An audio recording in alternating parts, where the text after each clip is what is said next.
Lihatlah tingkah lucu domba ini. Saat hendak diberi susu, ia justru menunjukkan ekspresi cemberut.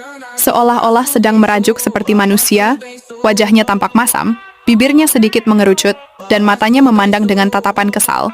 Siapa sangka, seekor domba bisa menunjukkan ekspresi yang begitu mirip dengan perasaan manusia. Tingkah menggemaskannya ini membuat siapapun yang melihat pasti tertawa atau setidaknya tersenyum. Mungkin dia sedang ngambek, atau mungkin dia ingin menunjukkan bahwa dia ingin susu itu lebih cepat diberikan. Apapun alasannya, tingkahnya benar-benar membuat hari siapa saja jadi lebih suram.